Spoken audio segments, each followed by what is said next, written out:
하나님 아버지의 주의 사랑받는 자녀들이 주의 부르심을 따라 예배로 영광 돌립니다. 우리 예배를 기쁘게 받아 주옵소서. 예수 그리스도의 이름으로 기도하옵나이다. 아멘.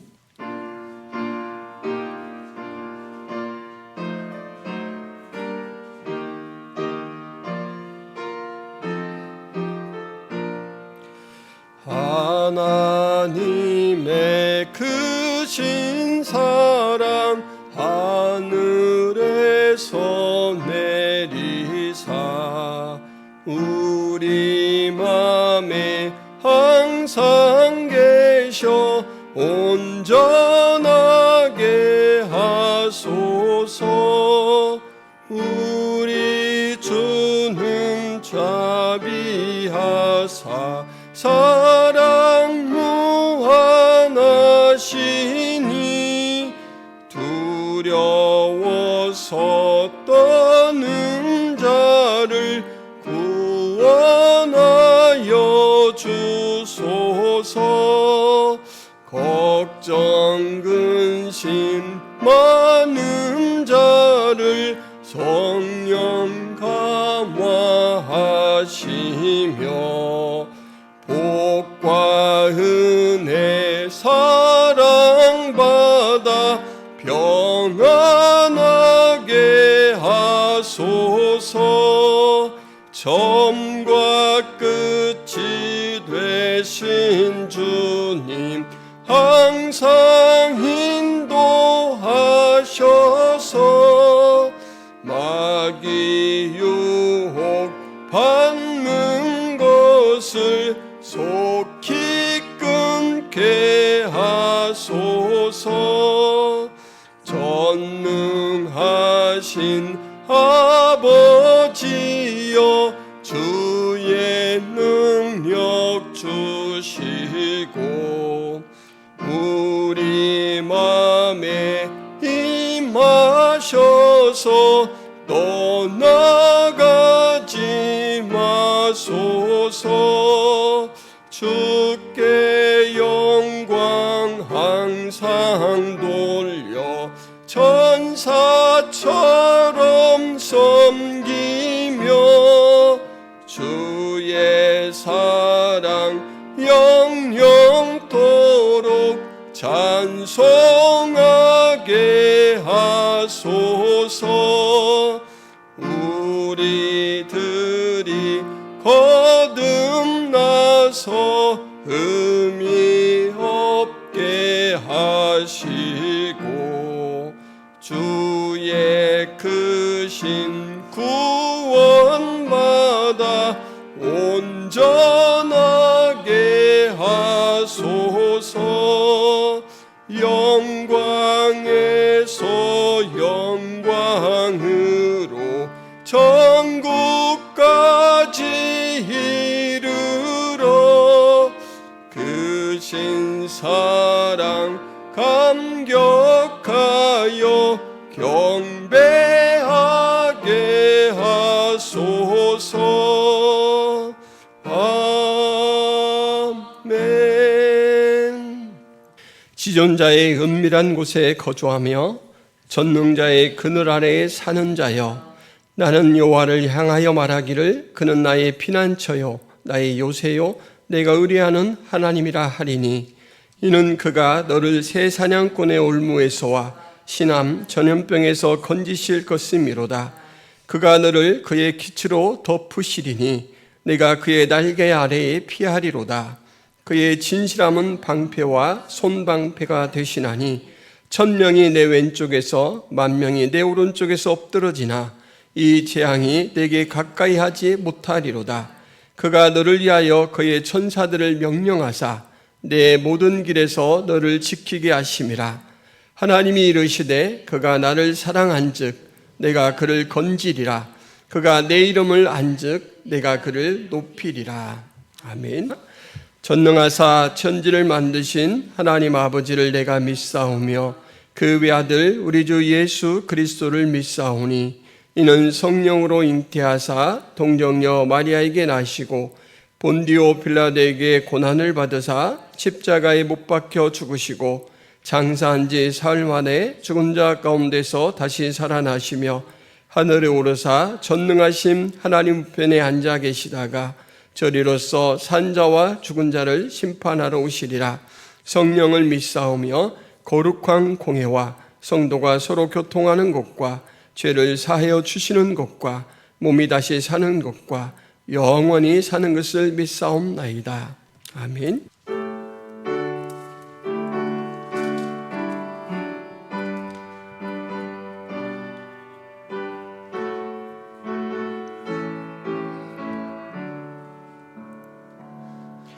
오 놀라운 구세주 예수 내 주 참 능력의 주시로다.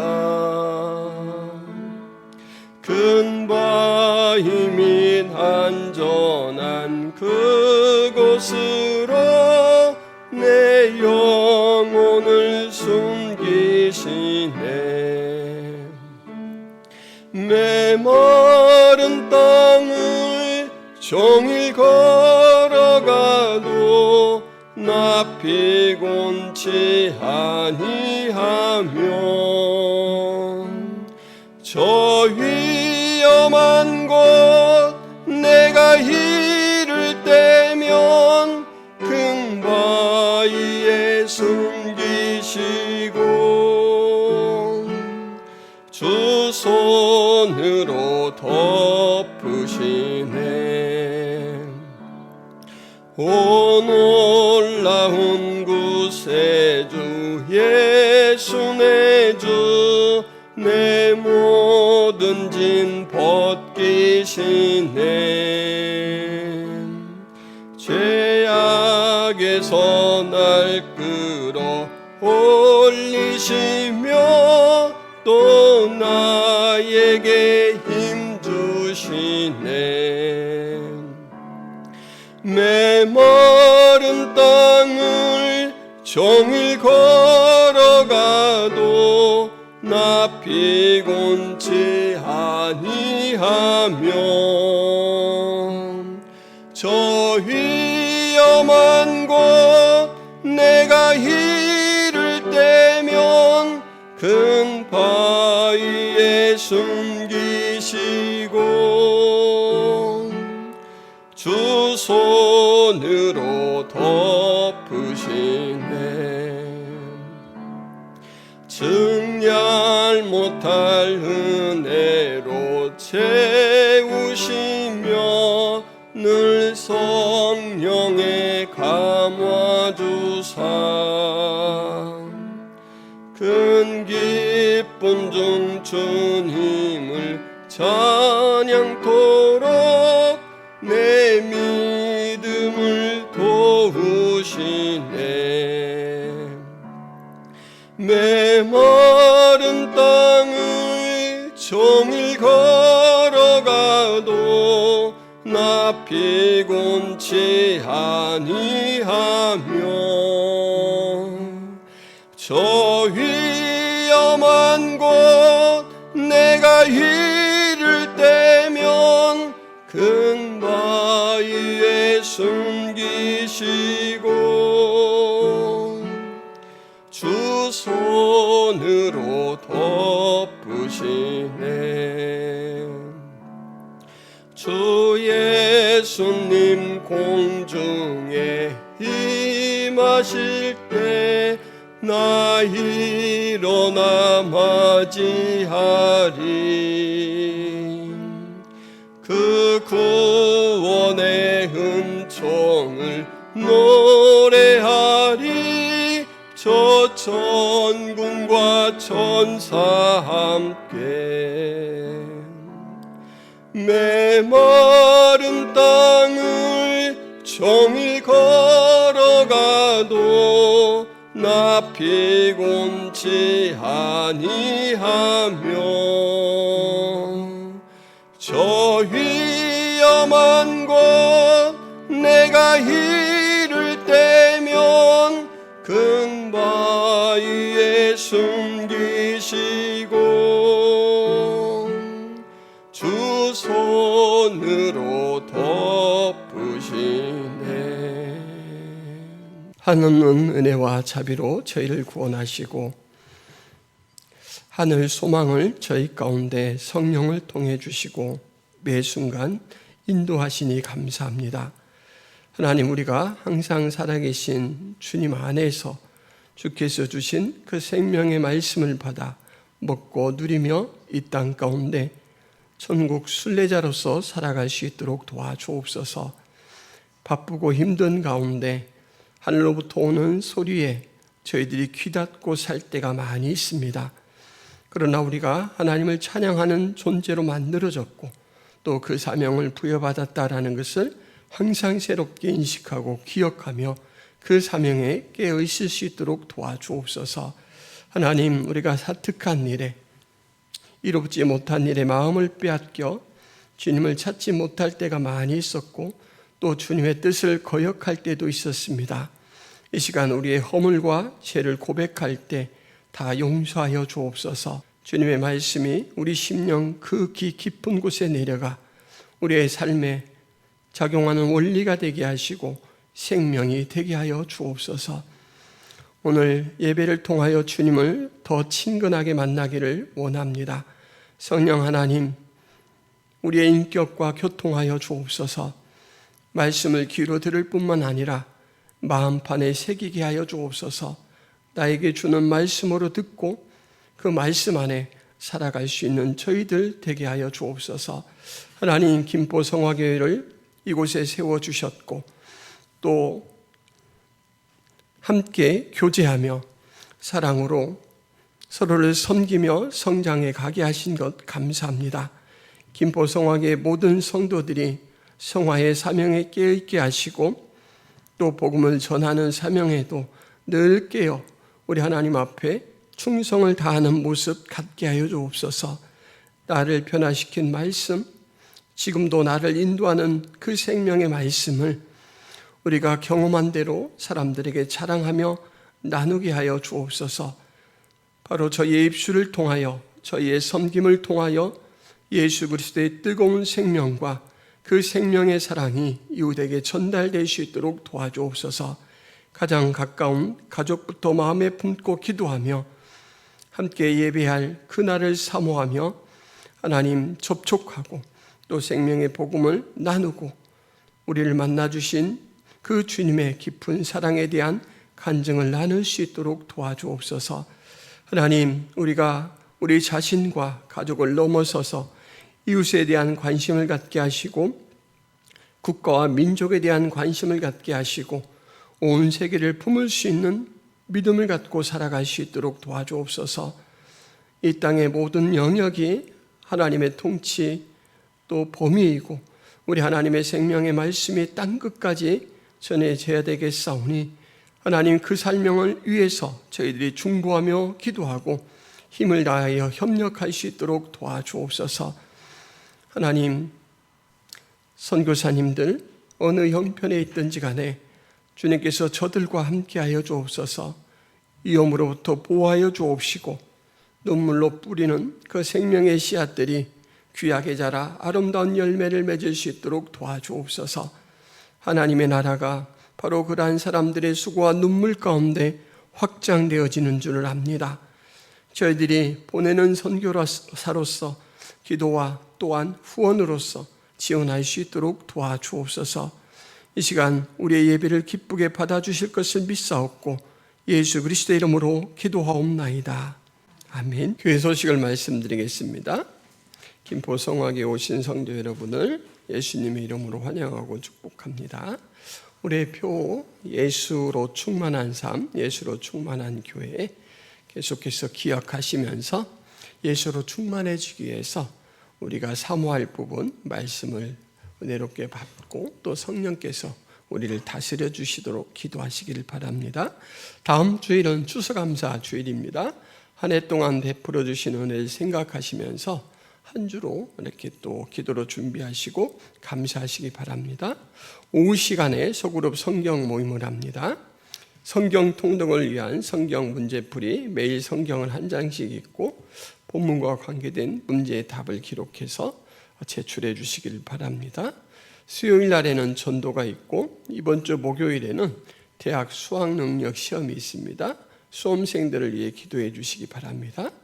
퀼트 모임이 토요일 날 오전 10시 30분에 있습니다. 후원하는 선교사님 이길 한마음 김경민 목광희 선교사님 위해서 기도해 주시길 바랍니다.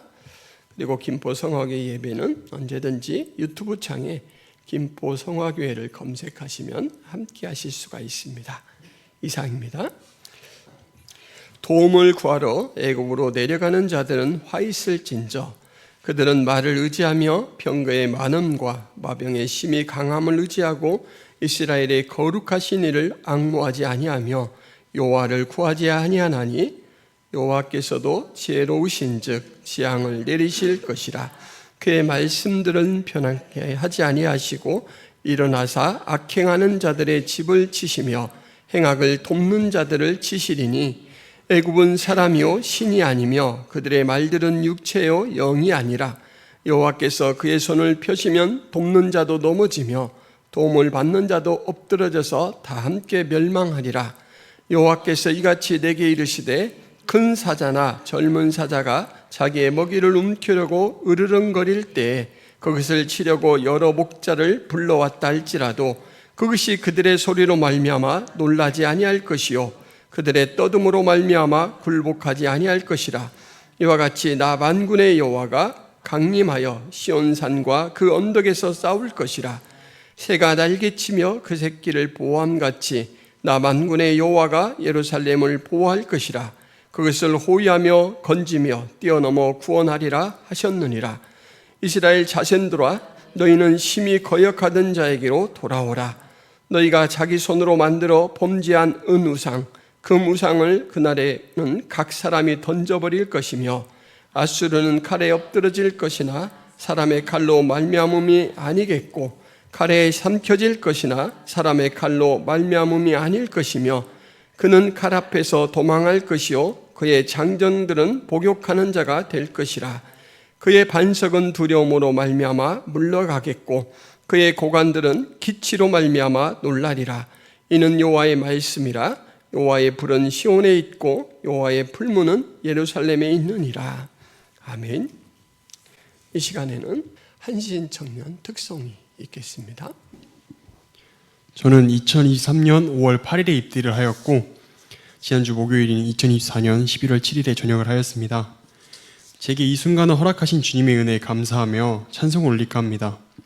자유를 통제당하기 전 주일에 예배드림이 당연하던 때에 저는 그 모든 것을 은혜의 힘을 망각했습니다. 군 생활을 하며 그동안 제가 숨쉬고 먹고 자는 것 어떠한 것도 주님의 은혜였음을 고백하며 찬송드립니다.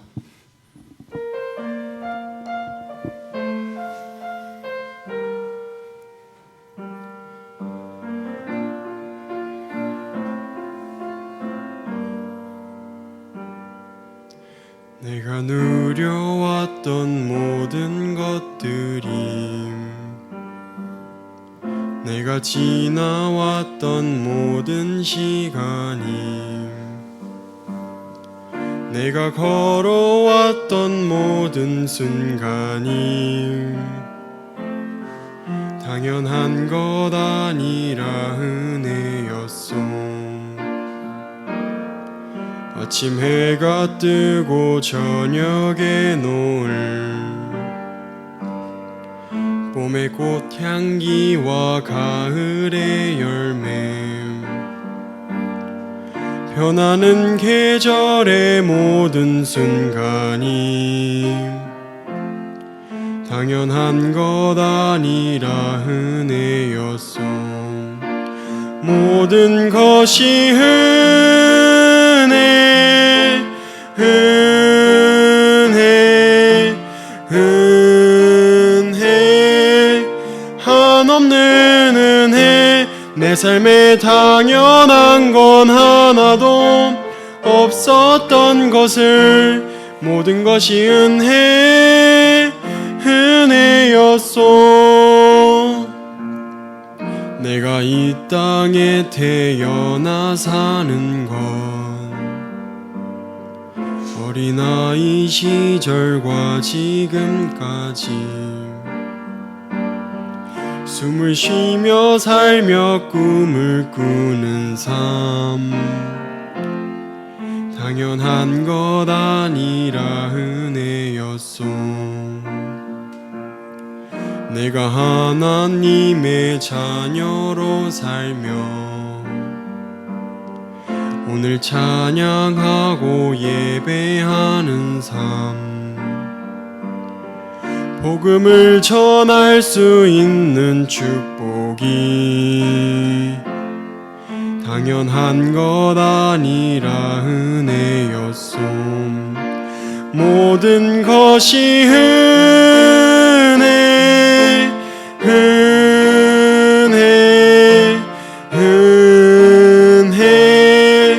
한없는 은혜. 내 삶에 당연한 건 하나도 없었던 것을 모든 것이 은혜였소. 모든 것이 은혜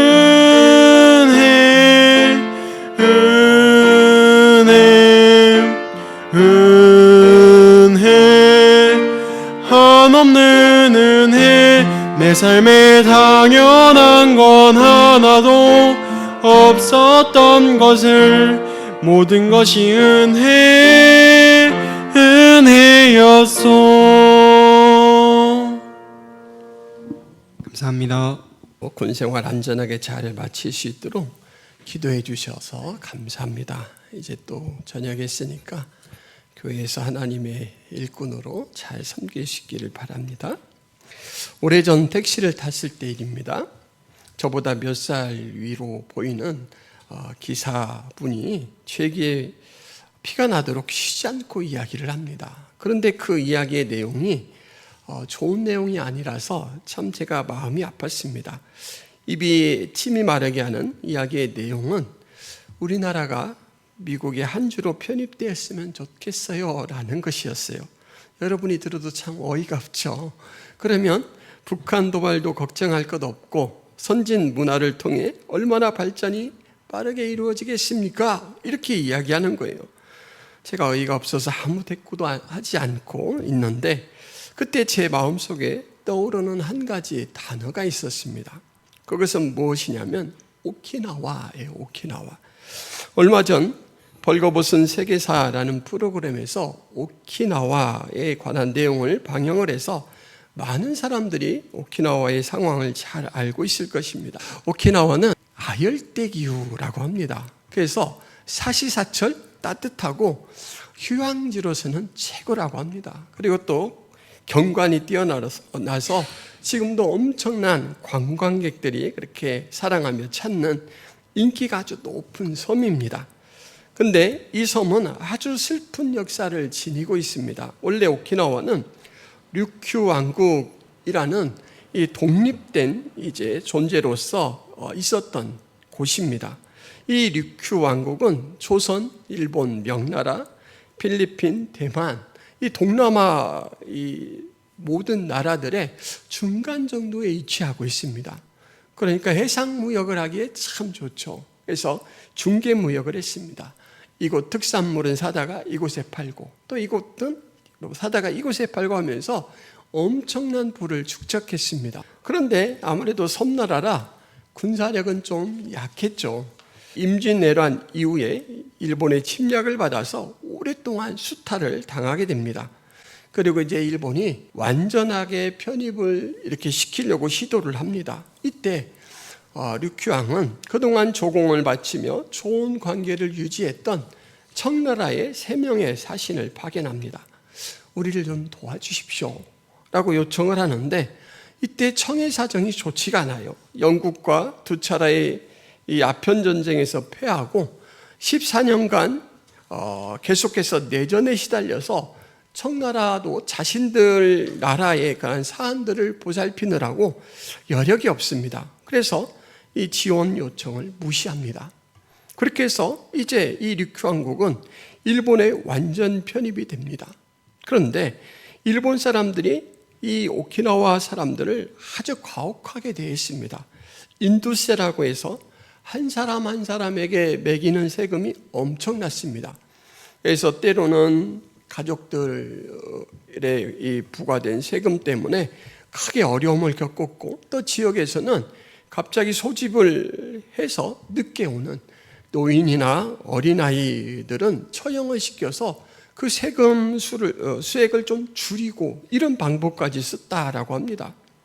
이 오키나와 주민들은 태평양 전쟁, 일본이 일으킨 태평양 전쟁을 통해서 인구가 3분의 1이 죽습니다. 12만 명이 죽고, 그때 이제 일본 사람들은 언어가 다른 이 류큐 사람들을 자신들의 국민으로 보지 않고 언제든 미국의 스파이가 될 수 있다, 이렇게 간주를 해서 전투 중에는 총알바지로 내세웠습니다. 그리고 이제 그곳에서 죽지 않고 같이 피신한 사람들에 대해서는 동굴에 이렇게 피신한 민간인들에게 계속 자살 명령을 내렸습니다. 그리고 자살을 하지 않으면 때로는 일본 군인들이 직접 수류탄을 투척해서 살해를 하였습니다. 그리고 전쟁 후에는 일본이 이제 패전을 했죠. 오키나와를 미국의 점령지로 내주었습니다. 언젠가는 반환하십시오 하고 내줬습니다. 그래서 오키나와 주민들은 미군정의 통치를 받는데 미국의 국민도 아니고 일본 국민도 아닌 아주 어정쩡한 무국적자나 다름없는 그런 처지로 살면서 온갖 불이익을 당합니다. 1972년에 일본으로 반환되고 나서도 여전히 오키나와 주민들은 일본인으로서 완전히 인정을 받지 못하고 늘 차별을 받는 신세 속에 살아가고 있습니다. 그러니까 우리나라가 겪은 슬픔, 아픔보다 오키나와 주민들은 훨씬 더 큰 아픔을 역사 속에서 겪었고, 그것이 여전히 현재 진행형이라는 것을 이제 이 방영된 프로그램이나 또 역사 증언들을 통해서 알 수가 있습니다. 여러분, 아름다운 곳이지만 슬픈 역사를 간직한 이 오키나와는 외세에 의존해서는 평화를 얻거나 번영을 추구할 수 없다라는 것을 확인할 수 있는 산 증거죠. 오늘 말씀에 보면 이사야가 경고문으로 시작하는데 이와 좀 비슷한 주제를 다루고 있습니다. 도움을 구하러 애굽으로 내려가는 자들은 화 있을진저, 그들은 말을 의지하며 병거의 많음과 마병의 심히 강함을 의지하고 이스라엘의 거룩하신 이를 앙모하지 아니하며 여호와를 구하지 아니하나니. 그 경고가 뭐냐면 외세인 강대국 애굽에게 도움을 요청하려고 공수동맹을 맺으러 내려가는 것, 그 사람들은 화가 있다. 현대는 어떻게 보면 외교 전쟁의 시대라 불릴 만큼 외교가 아주 중요합니다. 러시아와 우크라이나 전쟁만 봐도 그걸 알 수가 있죠. 러시아가 아주 그냥 쉽게 열흘 정도면 점령할 수 있을 것 같다라고 생각해서 시도한 우크라이나 침략이었는데, 이제 서방이 그 뒷배를 봐주니까 우크라이나가 지금까지 버티고 있습니다. 외교를 하지 않고는 독립국가로 살기 참 어려운 그런 형편이다 라고 생각할 수 있는데, 오늘 이사야는 그런 도움을 청하고 공수동맹을 맺으려는 것 자체를 잘못된 선택이다 이렇게 말하고 있습니다. 정말 성경이 말하니까 그런가 보다 이렇게 생각해야 할까요? 근데 오늘 1절 말씀에 보면 단순히 외교적 협약의 문제가 아니라 그 안에 그것을 찾고 맺으려는 사람들의 그 속내에 대해서 하나님께서 아주 그냥 확실히 밝혀주고 있습니다. 이스라엘의 거룩하신 이를 앙모하지 아니하며 여호와를 구하지 아니하나니 라는 말씀이 기록되어 있습니다. 여러분, 이 말씀은 문제의 핵심, 그리고 문제의 원인을 정확하게 파악하고 그 해결을 위해서 기본부터 시작하는 게 아니라 우선 당장 급해 보이니까 문제 해결에 모든 것을 집중하는 그런 좀 섣부른 태도다라는 것을 알 수가 있죠. 오늘 하나님은 이스라엘이 느끼는 이 위기와 하나님께서 이스라엘에게 닥친 위기는 완전히 다른 모습입니다. 이 유다 사람들이 느끼는 위기는 무엇이냐면 아수르의 확장 정책입니다. 아수르는 이스라엘 저 북쪽에 있는데 아수르가 점점점 남하 정책을 펴면서 얼마 전에는 북쪽 이스라엘을 멸망시켜 버렸습니다. 그때 아수르가 얼마나 잔인한지 군사력이 강한지를 목도했기 때문에 두려워 떨 수밖에 없죠.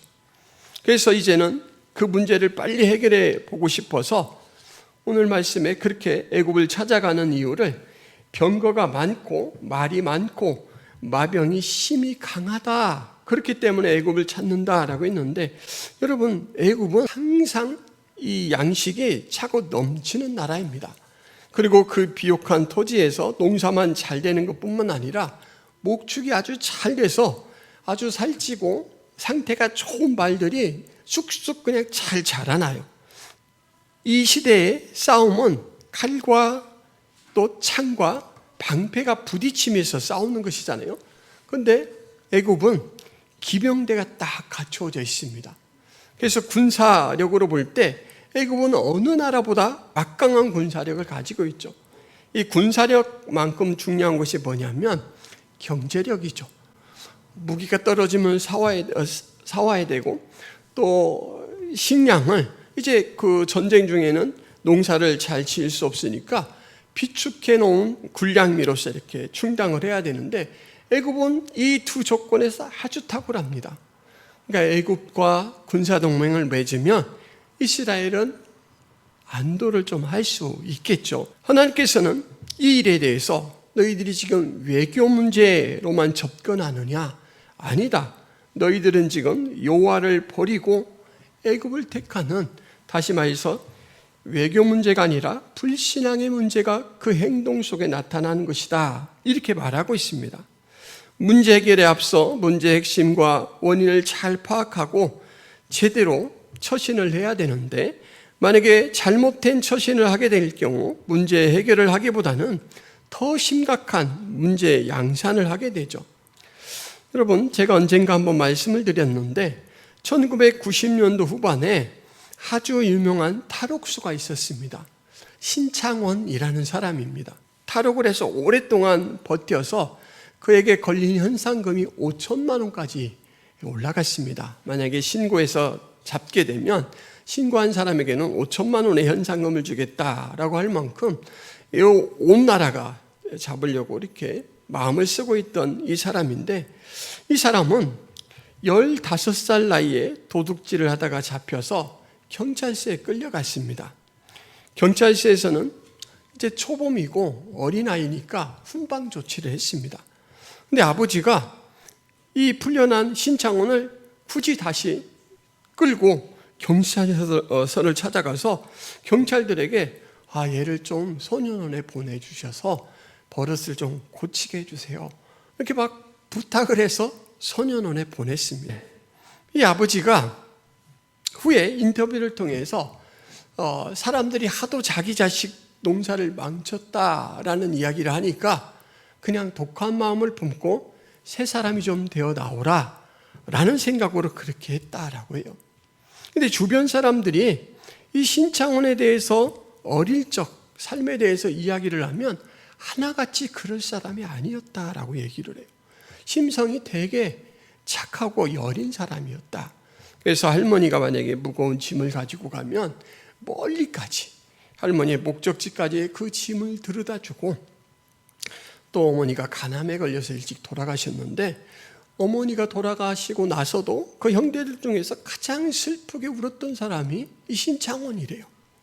그런데 이제 어머니가 돌아가시고 나니까 아버지가 술에 빠지셨고 돈은 주지 않고 술 사오라고 막 이 아이를 내모니까 그때 도둑질을 하기 시작한 거예요. 그 아버지 술 심부름부터 도둑질을 하기 시작했고, 워낙 가난하고 그러니까 또 학교에 돈을 제때 가지고 가지 못하니까 선생님이 그것 때문에 이 아이에게 엄청난 심한 말로 모욕을 줬습니다. 그때부터 이제 신창원은 비행 행동을 하기 시작했습니다.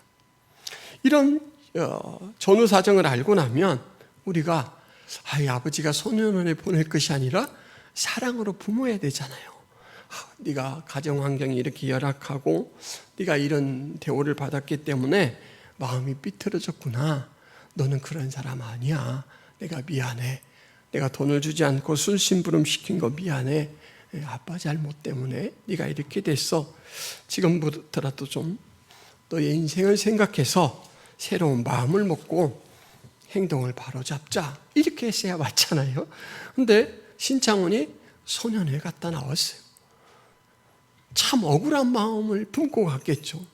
신창원은 소년원에 다녀온 이후에 본격적으로 삐뚤어진 삶을 살기 시작합니다. 점점 더 대범하게 범죄를 저지르고 감옥을 들락날락합니다.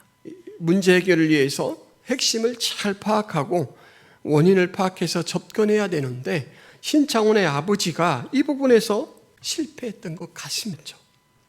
유다가 지금 처한 위기가 무엇에서 비롯되었는지 하나님은 분명히 말씀을 해주시는데 이스라엘 백성들은 그것을 보지 못하고 애굽의 힘을 빌어서 이 위기를 극복할 생각만 하고 있습니다. 2절 말씀, 여호와께서도 지혜로우신즉 재앙을 내리실 것이라. 그의 말씀들을 변하게 하지 아니하시고 일어나사 악행하는 자들의 집을 치시며 행악을 돕는 자들을 치시리니 네가 애굽을 의지해서 아수르를 피하려고 하느냐 하면서 하나님께서 하시는 말씀이 하나님의 뜻은 변하지 않는다. 악행하는 자들을 그 집을 치고 행악을 돕는 자들을 치시겠다. 이렇게 말씀해요. 무슨 말입니까? 유다에게 닥친 이 위기의 원인은 아수르의 확장이 아니라 그 안에 역사하는 하나님의 섭리인데 하나님께서는 그것을 주관하는 분이다 라고 말하고 있고, 그리고 이 유다를 위기 가운데 몰아넣는 이유는 악행이라고 이렇게 명확하게 진술합니다. 악행. 유다의 진단은 아수르의 엄청난 군사력 때문에 망하게 생겼다, 위험해졌다라는 것인데 하나님의 진단은 너희가 악하다. 악하기 때문에 너희에게 벌이 임할 수밖에 없다라는 그런 진단이다라는 것입니다. 여러분, 하나님의 말씀을 통해서 보자면 유다가 취할 행동은 군사동맹을 맺으려고 사신을 파견하는 것이 아니고 뭐 해야 되겠습니까? 악하다 했으니까 우리가 악하구나.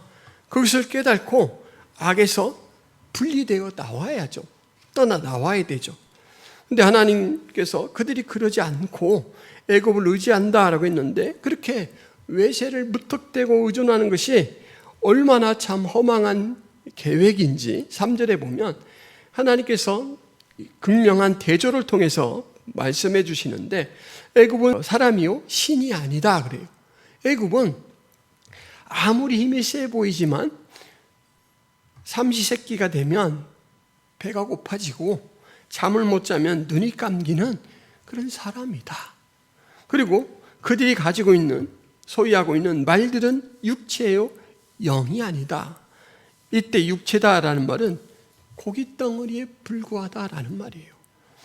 아주 상태가 좋을 때 하루에도 이렇게 100리를 갈 수 있는 그런 능력을 발휘하지만 결국은 그것도 하나의 고깃덩어리에 불과하다. 먹을 것을 공급해 주지 않고 관리를 하지 않으면 전쟁터에 나가서 화살 한 방 맞고 쓰러져 죽는 그런 것일 뿐이다라는 거예요. 언제라도 능력이 없어져 버릴 것들, 그것을 의지하는 것 그 자체가 너희가 지금 잘못된 선택을 하고 있는 것이다 라고 말합니다. 그 악한 유다뿐만 아니라 만약에 애굽이 그들을 돕기 위해 나선다면 애굽조차도 하나님께서는 망하게 할 것이다 이렇게 말하고 있습니다. 8절에 아수르는 칼에 엎드려질 것이나 사람의 칼로 말미암음이 아니겠고 칼에 삼켜질 것이나 사람의 칼로 말미암음이 아닐 것이며 그는 칼 앞에서 도망할 것이요 그의 장전들은 복욕하는 자가 될 것이라. 그의 반석은 두려움으로 말미암아 물러가겠고 그의 고관들은 기치로 말미암아 놀라리라. 이는 여호와의 말씀이라. 여호와의 불은 시온에 있고 여호와의 풀무는 예루살렘에 있느니라. 그들이 그렇게 무서워해서 애국과 손잡으려고 하는 아수르의 운명이 어찌 될 것인가? 하나님께서 뭐라고 이야기하냐면 아수르는 칼에 망할 것이다. 그런데 그 칼은 사람의 칼이 아니라 라고 말해요. 그리고 이 9절 말씀에서는 아수르가 불로 녹아질 것이다 이렇게 말합니다. 그러면서 그 부분을 생생하게 이렇게 진술을 합니다. 그의 반석은 두려움으로 말미암아 물러가겠고, 이때 반석은 아수르 군대가 의지하는 아수르 왕입니다. 요동하지 않은 굳건한 반석 같은 존재죠. 그러나 그가 두려움을 품고 물러가겠다라고 말합니다. 위풍당당하게 원정을 나온 왕이 두려워 떨면서 물러간다 그래요. 그 왕을 이제 보좌했던 고관들은 기치로 말미암아 놀라리라. 기치라는 것은 군대 깃발을 뜻합니다. 자신들이 공격하려고 했던 그 시온산에 하나님의 깃발이 우뚝 선 것을 보고는 소스라치게 놀라서 다 도망한다라는 것이죠. 한마디로 8절, 9절 말씀은 아수르의 운명은 하나님의 심판으로 망한다 이것이죠. 애굽에 기대어서 어떻게 생존해 보려고 하는 이스라엘에 대해서 군사력을 의존하는 것은 망하는 길이다. 나를 버리고 애굽을 쫓아가는 것은 실패하는 길이다 말씀하시는데, 하나님께서 자신을 이렇게 제시를 하십니다. 4절 말씀, 여호와께서 이같이 내게 이르시되 큰 사자나 젊은 사자가 자기의 먹이를 움키고 으르렁거릴 때에 그것을 치려고 여러 목자를 불러왔다 할지라도 그것이 그들의 소리로 말미암아 놀라지 아니할 것이요 그들의 떠듬으로 말미암아 굴복하지 아니할 것이라. 이와 같이 나 만군의 여호와가 강림하여 시온산과 그 언덕에서 싸울 것이라. 여러분, 여기에서 사자가 두 가지 모습으로 제시가 됩니다. 큰 사자, 젊은 사자. 그러니까 지금 묘사하고 있는 이 사자는 가장 힘이 왕성한 최절정기의 사자입니다. 그 사자가 먹이를 이렇게 막 뜯어먹고 있습니다. 그 크고 젊은 힘 있는 사자가 먹이를 먹고 있는데 목동들이 그 사자를 쫓아내려고 막 왔어요. 1명, 2명, 3명, 여러 명이 모여서 작대기를 가지고 막 땅을 치면서 소리를 지르는데, 여러분, 사자가 겁을 먹을까요? 안 먹을까요? 사자가 만약에 마르고 병들어서 곧 죽을 사자 같으면 아이고 큰일 나겠다 하고 도망가겠죠. 근데 이 사자는 겁낼 곳이 없습니다. 그냥 쓱 바라보고 아무렇지도 않은 듯 또 보고요.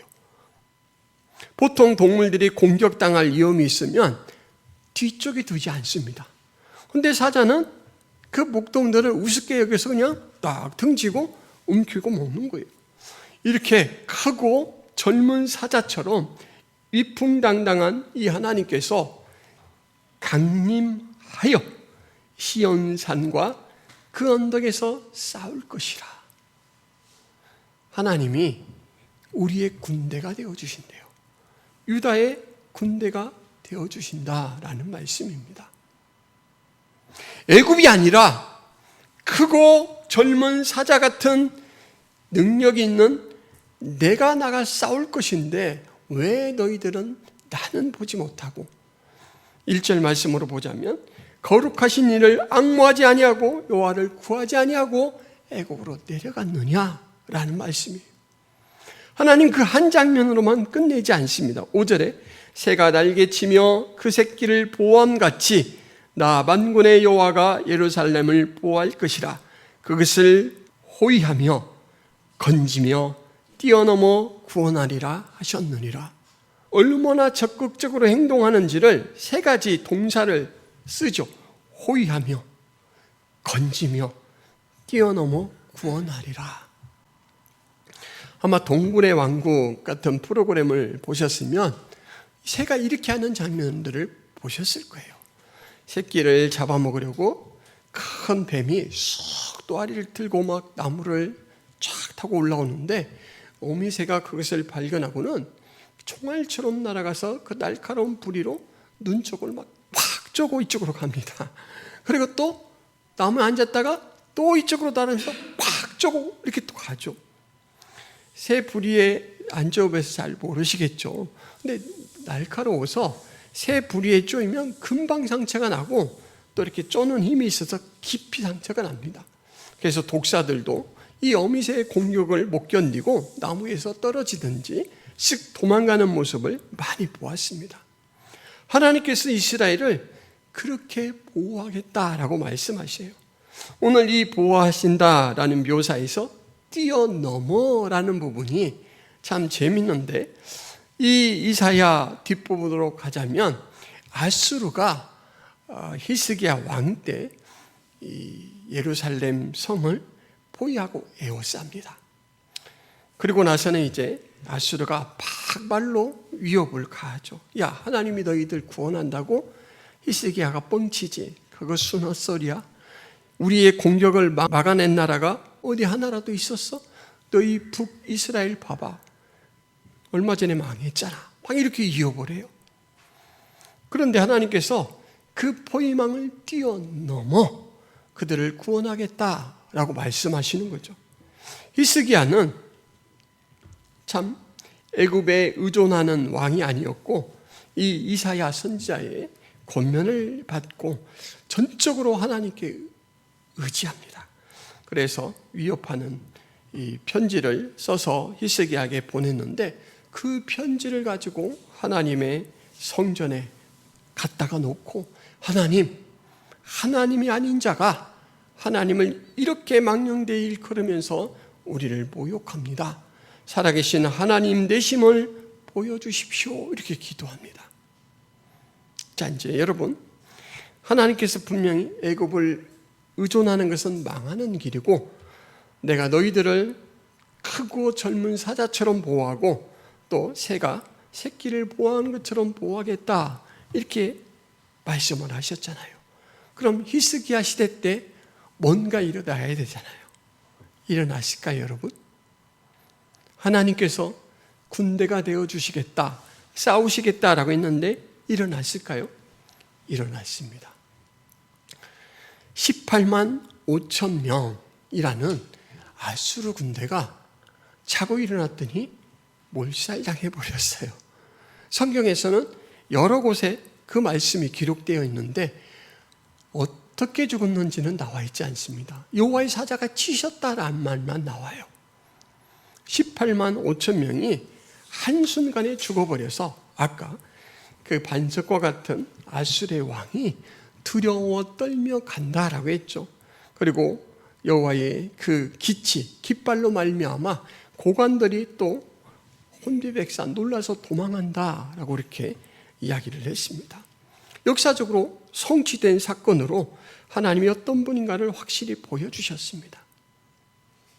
하나님은 이 뜨거운 사랑을 가지시고 그의 백성들을 굽어 살피시고 관심을 가지시는데, 그 하나님이 애굽을 의지하는 건 이렇다, 나는 이렇다 말씀하시는 그 중간에 6절에 보면 이스라엘 자손들아 너희는 심히 거역하던 자에게로 돌아오라 말씀하십니다. 이 31장 전체의 말씀은 바로 이 말씀을 하기 위해서 제시된 말씀입니다. 여러분, 하나님이 여러분을 향해서 돌아오라 말씀하십니다. 돌아오라라는 말은 정상에서 이탈되었다, 벗어났다라는 것을 의미하죠. 에베소 교회에 하신 말씀 들어보시기 바랍니다. 그러나 너를 책망할 것이 있나니 너의 처음 사랑을 버렸느니라. 그러므로 어디서 떨어졌는지를 생각하고 회개하여 처음 행위를 가지라. 만일 그러하지 아니하고 회개하지 아니하면 내가 내게 가서 내 촛대를 그 자리에서 옮기리라. 에베소 교회에 대해서 처음 사랑을 잃어버렸다라고 하나님께서 진단을 내려주시고 어디서 떨어졌는지, 어디에서부터 길을 잃었는지 생각하고 돌아오는 이 요청, 돌아오라 요청을 하면서 돌아오는 그 방법에 대해서는 구체적으로 한 단어로 제시를 합니다. 회개하라 라는 말이죠. 회개하라. 여러분, 돌아오라라는 말은 그러므로 하나님께서 악에서 떠나라, 너의 삶에 회개할 것이 있으면 회개하고 나를 찾으라 라는 말입니다. 나에게 하나님께서 돌아오라 말씀하시는데 그 말씀이 나를 향한 말씀으로 들린다면 나의 허물은 무엇인가, 나의 죄는 무엇인가 좀 살펴볼 필요가 있죠. 보통 사람들은 한 4단계 정도의 거리를 이격된 상태로 있습니다. 돌아오라라는 말을 들어야 할 사람들은. 첫째, 가장 하나님 가까이 있는 사람들은 허물이라는 잘못을 가진 자들입니다. 허물은 잘 몰라서 짓는 죄죠. 내가 잘 몰라서 부지 중에 이 지은 죄를 가지고 있는 것을 허물이 있다라고 말합니다. 두 번째로 더 멀리 있는 그런 사람들은 알면서도 약해서 죄를 짓고 있는 사람들. 무엇을 하지 마시기 바랍니다 라고 했는데 그것을 하지 않으면 내 가족들이 굶게 생겼어요. 그래서 법을 어기는 일인 줄은 알지만 살짝 좀 위반하는 일, 이런 것들 알면서도 살짝 짓는 죄, 그런 이제 상태로 떨어져 있는 사람들이 있습니다. 거기보다 조금 더 멀리 있고 무거운 죄를 가지고 있는 사람들이 있습니다. 죄인 줄 분명히 알아요. 그런데 계획적으로 그런 죄를 짓습니다. 큰 죄죠. 이런 사람들은 우리 실정법에서도 가중처벌을 합니다. 근데 이것보다 더 무서운 죄, 그리고 성경에서는 여기에 대해서 아주 심하게 하나님께서 질타하는 징계를 선언하는 죄가 있습니다. 패역이라는 죄입니다. 패역. 이 패역이라는 죄는 사람이 마땅히 해야 될 도리에 어긋나고 순리를 거스리는 죄입니다. 말하자면 사람으로서 사람답게 살지 않는 모습이에요. 천륜을 어기는 죄, 가령 가까운 혈육을 살해하는 죄, 아니면 가까운 혈육을 성적으로 이렇게 범죄를 짓는 일, 이것들을 이제 그렇게 패역으로 여기게 되죠.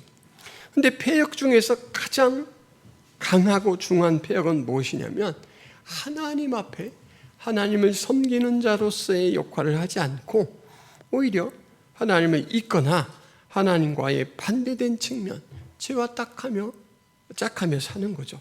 이런 사람들의 특징이 뭐냐면, 패역자의 특징이 뭐냐면 죄를 죄라고 여기지 않습니다. 그래서 죄를 짓고 나서도 정당화시키기에 바쁩니다. 너 잘못이잖아, 시인해. 그러면 제가요 잘했다고는 말씀드리지 않는데요, 이것이 그렇게 잘못한 것도 아니잖아요. 막 이러면서 이제 얘기할 때가 있어요. 돌아오라라는 이 음성, 하나님께서 나에게 할 때 나는 과연 얼마만큼 이탈되어 있고 무엇에 있어서 돌이키고 돌아가야 되는지를 생각해 볼 필요가 있습니다. 사람은 평안할 때 자신을 믿고 어려울 때 남을 믿는 경향이 있다라는 말이 있습니다. 돈이 있고 힘이 있고 실력이 있을 때는 교만해져서 스스로를 굳게 믿죠. 그래서 이런 사람, 자신을 믿는 사람들의 대표적인 특징은 독선입니다. 그리고 자기 한계를 느끼는 순간 그것을 채워줄 다른 대상들에게 눈을 돌리는데 도움을 주는 대신 아주 비싼 대가를 요구하죠. 많은 경우는 작은 것을 베풀고 자신의 앞잡이 노릇을 하도록 그렇게 만듭니다. 세상에 있는 어떤 존재라 하더라도 내기들을 온전히 충족시킬 수는 없습니다. 거기선 왜 그러냐면 능력에 있어서 온전하지 않고, 그리고 나에게 줄 수 있는 사랑 또한 온전하지 않기 때문입니다. 늘 의지가 가변적이고 사람은 능력에 한계가 있습니다. 하나님께서 우리에게 돌아오라라고 하셨는데 정말 돌아갈 수 있으려면 먼저는 우리의 실정을 파악해야 되죠. 나는 얼마큼 떨어져 있는가? 그리고 우리가 돌아가야 될 하나님에 대해서도 올바르게 판단하고 또 파악을 해야 됩니다. 그분은 온전한 능력이 있다. 그분은 나에 대한 사랑에 대해 절대적이다. 이 믿음이 있어야 돌아가죠. 이사야 49장 15절 16절에서는 이런 말씀이 기록되어 있습니다. 여인이 어찌 그 젖먹는 자식을 잊겠으며 자기 태어난 아들을 궁일이 여기지 않겠느냐. 그들은 혹시 잊을지라도 나는 너를 잊지 아니할 것이라. 내가 너를 내 손바닥에 새겼고 너의 성벽에 항상 내 앞에 있나니. 하나님께서 우리를 얼마나 사랑하시고 늘 생각하시는지, 젖먹는 자식을 잃어버렸을 때 모든 걸 이제 중단하고 찾아 나서는 그 어미보다도 하나님이 더 그러하시다. 그리고 우리를 손바닥에 새겼다. 이렇게 말하죠. 그리고 능력에 대해서는 예레미야 32장 17절에 이렇게 나와 있습니다. 슬프도소이다 주 여호와여, 주께서 큰 능력과 표신팔로 천지를 지으셨사오니 주에게는 할 수 없는 일이 없으시니이다. 하나님께서는 모든 일이 가능하시고 하나님께서는 가장 우선적으로 우리를 찾으십니다. 그 뜨거운 사랑으로 오늘도 우리를 부르셔요. 너무 멀리 갔다, 이탈했다, 돌아오라, 이렇게 부르십니다. 겉보기와 실체가 다를 수 있습니다. 우리 자신을 우리가 괜찮은 사람이다 여기더라도 하나님을 보실 때는 다르다라는 것을 항상 염두에 둬야 됩니다. 아까 말씀드린 신창훈이라는 사람은 바로 이 돌아오라라는 하나님의 음성을 듣습니다. 오늘 주보에 그 내용을 기록해 놓았는데 그 음성을 듣고 어떻게 반응했는지 그 부분은 신창훈이 고백한 말 한마디를 통해서 여러분들에게 확인시켜 드리겠습니다. 무엇보다도 내가 후회하지 않는 것은 교도소 안에서 하나님을 만난 것입니다. 내가 하나님 만난 것 외에 더 보람된 일이 없습니다. 여러분, 아무리 중한 죄를 지었고 아무리 멀리 떨어져 있더라도 돌아오라라는 음성을 듣고 돌아가는 자는 하나님이 품어주십니다. 무엇으로 문제를 해결하려고 하는지 자신을 돌아보시기를 바랍니다. 그것이 곧 믿음의 현 주소이고 그 문제를 해결할 때는 빨리 해결하려고 하는 것보다 문제의 원인이 무엇인가, 그리고 문제의 중요한 사안들이 무엇인가를 보시고 접근할 수 있기를 바랍니다. 하나님께서는 길을 친히 열어놓으시고 이 길이 살 길이다라고 우리에게 제시해 주십니다. 기도하겠습니다. 하나님, 유다의 죄악으로 말미암아 심판을 행하시는 그 하나님의 손길을 내미시는데 유다는 그것이 악으로 인한 심판인 줄 모르고 아수르의 확장 때문에 오는 위험과 위기로만 보고 애굽을 의지하여 그 위기를 돌파하려고 합니다. 하나님께서는 분명히 말씀하십니다. 죄가 해결돼야 산다. 그리고 죄와 싸우고 회개하고 돌이키는 자에게 내가 크고 젊은 사자와 같이 임하여 구원하겠고 마치 어린 새끼를 보호하는 새처럼 너희를 위해 싸우겠다 말씀해 주십니다. 우리가 그러한 하나님의 사랑에 귀가 열리게 하시고 그 사랑에 눈뜨게 하여 주옵소서. 우리가 얼마만큼 떨어져 있는지를 우리의 실정을 잘 파악하여 헤아리고 속히 돌아가게 하여 주옵소서. 그 사랑의 음성에 늘 귀 기울이며 주님께서 제시한 산길을 걸어갈 수 있는 저희들이 되게 하여 주옵소서. 예수 그리스도의 이름으로 기도하옵나이다. 아멘.